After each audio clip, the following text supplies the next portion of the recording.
ऐसी कुछ चौंकाने वाले चीज सामने आए ना, आप सुनकर हैरान हो जाएंगे। एज पर रिपोर्ट, इंजेक्शन की कुछ वायल में हार्मफुल बैक्टीरिया पाया गया। लोग दवाई समझकर लिटरली वो पाउडर ही कंज्यूम कर रहे थे। मार्केट में हर साल ऑन एन एवरेज 2827 नया ब्रांड लॉन्च होते हैं। एक छोटी सी लापरवाही एक पूरी जिंदगी को बर्बाद कर सकता है। It was found that the antibiotics distributed to the government hospitals were nothing but talcum powder mixed with starch. The FDA had registered an offense against distributors. क्या आपने कभी फार्मेसी से दवा लेते वक्त ये सोच के देखा है कि ये मेडिसिन जो आप ले रहे हैं ये असली है या नकली? क्या आपने कभी इस तरह के स्ट्रिप में या इस तरह के बॉटल्स में जो टैबलेट्स, कैप्सूल्स एंड सिरप आते हैं उसमें जो लेवल होता है वो लेवल पढ़ के देखे हो? अगर आप ये काम नहीं कर रहे हो ना, आप अपनी लाइफ को और आपकी फैमिली मेम्बर्स की लाइफ को एक मौत के कुएं में धकेल रहे हो। सोचिए, आपका कोई एक फैमिली मेम्बर या कोई आपका क्लोजेस्ट दोस्त एक सीरियस बीमारी में हॉस्पिटल में मौत के साथ जूझ रहा है और उस टाइम पे उसको डॉक्टर या नर्स के द्वारा एक ऐसी दवा दिया जाता है जहाँ पे कोई एक्टिव फार्मास्यूटिकल इंग्रेडिएंट्स यानी कि एपीआई है ही नहीं। दवा के नाम पे उसमें था सिर्फ पानी और पाउडर। सही टाइम पे सही मेडिसिन नहीं मिलने के कारण उसका डेथ हो जाता है। जब आपको ये सच की पता चलता है, क्या बीता होगा आपके मन में और आपकी फैमिली मेम्बर्स के दिल में। इंडिया को फार्मेसी ऑफ द वर्ल्ड कहा जाता है, लेकिन एक सच ये भी है कि यहाँ हर दूसरी फार्मेसी पर नकली दवा मिल सकती है। रिपोर्ट्स के मुताबिक इंडिया के कुछ हिस्सों में 10 to 25% तक मेडिसिन या तो फेक है या सब स्टैंडर्ड है। ये 2024 की ही बात है। तेलंगाना में एक रेड हुआ था जहाँ पे 33 लाख रुपीस वैल्यू का फेक मेडिसिन जब्त किया गया था और जब central drug standard control organisation laboratory में उसको टेस्ट किया गया, वहाँ पे सिर्फ मिला सॉक और स्टार्च की पाउडर और लोग दवाई समझकर लिटरली वो पाउडर ही कंज्यूम कर रहे थे। 2023-24 में नागपुर के जीएमसीएच हॉस्पिटल में 77,000 रिक्लेप 625 एंटीबायोटिक्स टैबलेट्स फेक पाया गया। लेबोरेटरीज ने कंफर्म किया कि उनमें कोई एक्टिव इंग्रेडिएंट्स था ही नहीं और ऑलरेडी हज़ारों पेशेंट्स इन्हें कंज्यूम कर चुके थे। और ये central drug standard control organisation की जून महीने का ही रिपोर्ट है, जहां पे 55 कॉमनली यूज ड्रग्स को not of standard quality declare किया गया था, जिसमें vitamins, anti diabetic, antibiotics, anti hypertensive और गैस्ट्राइटिस के मेडिसिन भी शामिल थे। NSQ यानी कि not of standard quality products वो होते हैं जो स्टैंडर्ड पैरामीटर्स को क्वालिफाई नहीं कर पाते हैं। इन सिंपल लैंग्वेज, सपोज एक मेडिसिन मान लीजिए पैरासीटामोल और उसका स्टैंडर्ड पैरामीटर्स है ABCD और इस पैरामीटर्स की स्टैंडर्ड रेंज है 90 to 100%।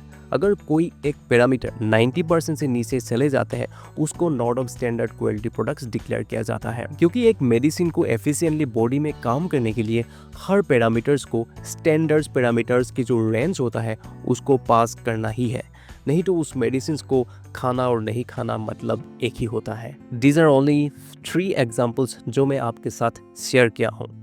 There are numbers of cases you will see in the past और जब आप central drug standard control organisation की साइट्स को देखेंगे, वहाँ पे हर महीना 50 से 60 not of standard quality products देखने के लिए आपको मिलेंगे। सोचिए, अगर ये सिर्फ रिकॉर्डेड नंबर्स हैं, देन मार्केट्स में अनरिकॉर्डेड डुप्लीकेट मेडिसिन के नंबर कितने होंगे। All India organisation of chemist and druggist की 2024 में एक रिपोर्ट आया था। वहाँ पे बताया गया कि कोविड-19 के बाद रिटेल मार्केट में फेक मेडिसिन की संख्या 50% तक बढ़ा है। Associated chambers of commerce and industry of India, shortly S O का, उसका एक रिपोर्ट में 25% तक मेडिसिन फेक और सब स्टैंडर्ड होने की बात की थी। According to a recent report by the Central Drug Standard Control Organization, 188 commonly used medicines have failed quality test, जहाँ पे लाइफ सेविंग्स ड्रग्स भी शामिल थे। इस रिपोर्ट में ऐसी कुछ चौंकाने वाले चीज सामने आए ना, आप सुनकर हैरान हो जाएंगे। एज पर रिपोर्ट, इंजेक्शन की कुछ वायल में हार्मफुल बैक्टीरिया पाया गया। अगर ये इंजेक्शन किसी पेशेंट्स की ब्लड में चले जाए ना, उसका मौत भी हो सकता है।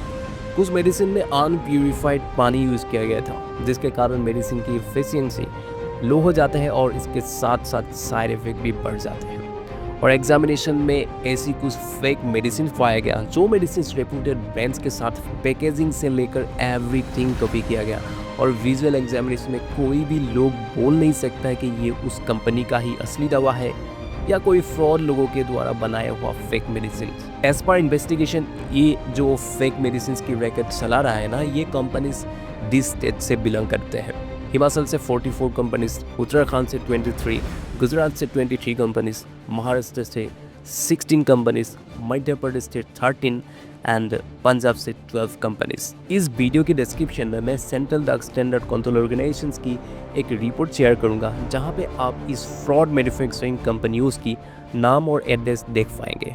और नेक्स्ट टाइम जब आप किसी भी फार्मेसी से मेडिसिन खरीदने के लिए जाएंगे, लेवल पे लिखा हुआ मैन्युफैक्चरिंग कंपनी की डिटेल्स जरूर देखें। और अगर कोई भी मेडिसिन इस कंपनियों की निकली, तुरंत आप अपनी डिस्ट्रिक्ट के ड्रग इंस्पेक्टर को रिपोर्ट कीजिए और एक ऑथेंटिक फार्मा कंपनी की ही दवा सुनिए। एक registered pharmacist and government approve chemist होने के कारण रियल और फेक मेडिसिन के बीच में जो फर्क होता है वो तो मैं पकड़ लेता हूँ, लेकिन एक कॉमन पर्सन जिसके पास दवा की कुछ नॉलेज नहीं होता है, वो कैसे पहचानेंगे? आइए बात करते हैं कैसे आप एक नकली दवा को पहचान पाएंगे with this 6 techniques. The first technique will be check the label. जब आप लेबल को चेक करेंगे, इस पॉइंट्स को अच्छे से ध्यान दीजिएगा। पहला, स्पेलिंग मिस्टेक्स, दूसरा गलत लेटर फॉन्ट, और तीसरा colour variation, batch number, expiry date और मैन्युफैक्चरिंग डिटेल्स। अगर इसमें कोई डिस्क्रिपेंसी देखे तो आप अलर्ट हो जाइए। फॉर एग्जांपल कोविड-19 के टाइम पे रेमडेसिविर नाम का एक एंटीवायरल इंजेक्शन आया था और कुछ फ्रॉड लोग इसका फेक वायल्स मैन्युफैक्चरिंग करने लगे थे। जब इसका लेवल चेक किया गया, उसमें कुछ इस तरह की डिस्क्रिपेंसी देखने के लिए मिले थे। The second technique, check inside of the container. In case of syrup bottles, आप एक लाइट सोर्स के नीचे अच्छे से बॉटल को घुमा के देखिए। अगर कोई ब्लैक लाम जैसा देखें, समझ जाइए उसमें कुछ बैक्टीरियल ग्रोथ हो चुका है और एज ए रिस्पॉन्सिबल सिटीजन आपको तुरंत रिपोर्ट करना है आपकी डिस्ट्रिक्ट की ड्रग इंस्पेक्टर को। तीसरा है डोंट टेक लूज टैबलेट्स। अगर कोई फार्मेसी ऐसा करता है कि आपको काटा हुआ टैबलेट देता है, कभी मत लीजिए। कभी लेना है तो इमरजेंसी सिचुएशन में आप ले सकते हैं और एक ट्रस्टेड फार्मेसी ही लें जहाँ पे एक रजिस्टर्ड फार्मासिस्ट रहता है, और नहीं तो पूरी स्टेप अच्छे से देख के लीजिए जो मैं पॉइंट नंबर 1 में डिस्कस किया हूँ। और तब लीजिए जब आपको मेडिसिन को पहचानने की पूरी तरीका आता है, तब जो मैं अभी डिस्कस कर रहा हूँ।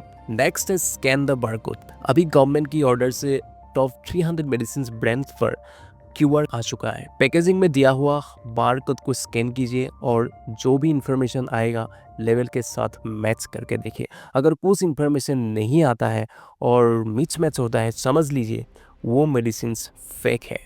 The next technique, collect GST bills. जब आप मेडिसिन खरीदे, GST बिल जरूर लीजिए जहाँ पे batch number and other details सही से मेंशन हो, जो आपको बाद में हेल्प करेगा कोई भी कंप्लेन राइज करने के लिए अगेंस्ट द कंपनी। नेक्स्ट है don't trust online sources. Next time जब आप मेडिसिन खरीदे, ओनली ट्रस्टेड फार्मेसी से प्रेस्क्रिप्शन के साथ ही मेडिसिन लीजिए और खुद भी थोड़ा वेरीफाई कीजिए unknown chemist and online seller, दोनों पे भरोसा मत कीजिए। देखिए, अब तक जो भी पॉइंट्स मैं डिस्कस किया हूँ, these are not 100% effective except the laboratory test. ये बात मैं क्यों बोल रहा हूँ? देखिए, मैक्सिमम लोगों का दवा के ऊपर इतना नॉलेज नहीं होता है। अगर आप इसके ऊपर खुद थोड़ा रिसर्च करेंगे, खुद स्टडी करेंगे, तब आपकी माइंड में एक क्यूरियोसिटी पैदा होगा और तब जाके फेक एंड रियल मेडिसिन की जासूसी आप अच्छे से कर पाएंगे। अभी बात करते हैं government regulated medicine testing laboratory की। इंडिया में अभी central drug standard control organisation की 7 zonal and 6 port mini drugs testing laboratories है, जहाँ पे every month approximately only 3000 drug samples test होता है और 31 स्टेट में 31 स्टेट ड्रग टेस्टिंग लेबोरेटरीज है। इसमें से कुछ लेबोरेटरी अभी भी चालू नहीं है। In recent years government has taken few steps, जैसे कि fast track trial court in every state and union territories to handle the offences related to medicine, proper inspection by the central and state teams jointly before approving license etc. But I think these are not sufficient, क्योंकि देखिए India में आज लगभग 10,500 दवा बनाने वाला manufacturing company है और वहाँ पे 60,000 से ज़्यादा ब्रांड्स बनते हैं इन एवरी ईयर, और मार्केट में हर साल ऑन एन एवरेज 2,827 नया ब्रांड लॉन्च होते हैं। इसीलिए सिस्टम में कुछ सेंस लाने की अभी भी ज़रूरत है। As a healthcare professional, I have some direct points to the government system, to the professionals, and also for the public. My first point will be for government. Please set up government regulated drug testing laboratory in those districts जहाँ पे numbers of pharma companies medicine manufacturing कर रहा है, और system ऐसा होना चाहिए कि हर कंपनी की हर बैच को टेस्टिंग करना है before it goes to the market, चाहे वो कंपनी GMP सर्टिफाइड हो, ISO सर्टिफाइड हो, WHO सर्टिफाइड हो। क्योंकि अभी देखिए जो भी norm of standard quality medicine central drug standard control organisation laboratory में पकड़ा गया, वो सब तो इस सर्टिफाइड कंपनी से ही आ रहा है, और जो भी प्रोडक्ट्स टेस्टिंग हुआ है या नॉर्म ऑफ स्टैंडर्ड क्वालिटी पाया गया है वो ऑलरेडी मार्केट में अवेलेबल होता है, और जब तक टेस्टिंग करके रिपोर्ट आता है तब तक 4 to 5 मंथ्स बीत जाते हैं, और तब तक वो मेडिसिन लोगों द्वारा कंज्यूम करके ख़त्म हो जाते हैं। सोचिए कितना डेंजरस चीज़ हो रहा है आपके और मेरे साथ। अगर वो medicine not of standard quality या फेल निकला तो आप तो उसको गुड क्वालिटी मेडिसिन समझ के खा रहे थे। My next point will be for the professional. ये मेरा हर डॉक्टर्स के लिए एक रिक्वेस्ट है, जब आप किसी भी कंपनी की मेडिसिन प्रेस्क्राइब करें तब उस कंपनी की ऑथेंटिसिटी को एक बार जरूर चेक कीजिए। पता कीजिए वो मैन्युफैक्चरिंग कंपनी कहाँ से बिलोंग करते हैं, क्या क्या सर्टिफिकेशन है उसके पास, और एनी पास क्रिमिनल रिकॉर्ड्स उसके पास है क्या, इस तरह की चीज़ें। क्योंकि मार्केट में आजकल ऐसी कुछ डॉक्टर्स हैं, ऐसी कुछ प्राइवेटली ओन हॉस्पिटल्स हैं जो सिर्फ खुद की बेनिफिट के लिए कुछ भी मेडिसिन प्रेस्क्राइब कर देते हैं, बिना समझे उस कंपनी की पास हिस्ट्री, बिना समझे उस कंपनी की ऑथेंटिसिटी, और इसमें आम जनता की लाइफ का कुछ परवाह नहीं होता।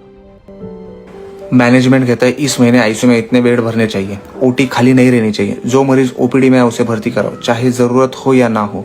क्या हम डॉक्टर है या किसी इंश्योरेंस एजेंट की तरह कोटा पूरा करने वाले सेल्समैन? रोज मीटिंग होती है, कितने नए पेशेंट लाए, कितने टेस्ट लिखे, कितने रेफर किए सर्जरी के लिए। ना पूछो कौन बचा कौन गया, ना पूछो वाकई किसे इलाज की जरूरत थी।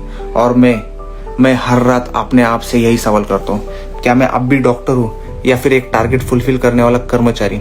माफ करना, इंसान हूं मैं भी। मरीज को संख्या में गिनते गिनते कभी कभी खुद को भी गिनती में शामिल करने लगता हूँ, पर अब चुप नहीं रह सकता। अब जरूरी है पूछना, क्या हमारा सिस्टम बीमार है? क्योंकि इलाज अब सिर्फ मरीजों का नहीं, पूरे सिस्टम का होना चाहिए। My last point will be for the public. देखिए हर एक कंपनी, हर एक प्रोफेशनल्स या ऑर्गेनाइजेशंस के लिए मैटर करता है उसका बेनिफिट्स। ये सच है, आपको भी पता है।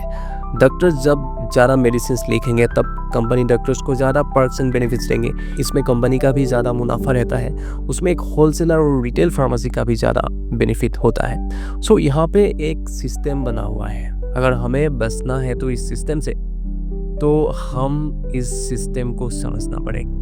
जब आपका डॉक्टर्स कोई मेडिसिन प्रेस्क्राइब करे तब उसको पूछिए कि कौन सा मेडिसिन किस लिए है। जब आप मेडिसिन खरीदे एक ट्रस्टेड फार्मेसी से ही लें और एक रजिस्टर्ड फार्मासिस्ट से ही लें, और हर पैकेजिंग को वेरीफाई कीजिए, मैन्युफैक्चरिंग बाय एड्रेस और कंपनी डिटेल्स को गूगल पे जाके चेक कीजिए उस कंपनी की पास्ट रिकॉर्ड एंड हिस्ट्री। और दवा लेने वक्त थोड़ा पेशेंस रखिए, जो भी डॉक्टर्स ने लिखा वो उठा के मत लाइए, खुद थोड़ा सोचिए कि ये मेडिसिन जो डॉक्टर ने लिखा है वो सही में मेरे लिए ज़रूरत है या नहीं। इसलिए हर एक पेशेंट को, हर एक कंज्यूमर को अलर्ट रहना पड़ेगा, क्योंकि एक छोटी सी लापरवाही एक पूरी ज़िंदगी को बर्बाद कर सकता है। देखिए आपकी जानकारी ही आपकी सबसे बड़ी सुरक्षा है। अगर आपने इस वीडियो को अभी तक देख लिया प्लीज़ शेयर कीजिए। मेरा मकसद है लोगों को जागरूक करना, ताकि लोग अपनी हेल्थ को सबसे ज़्यादा टॉप प्रायोरिटी दें, और एक हेल्थी इंडियन सोसाइटी बनाने की मेरा जो मोटिव है उसमें थोड़ा साथ दें।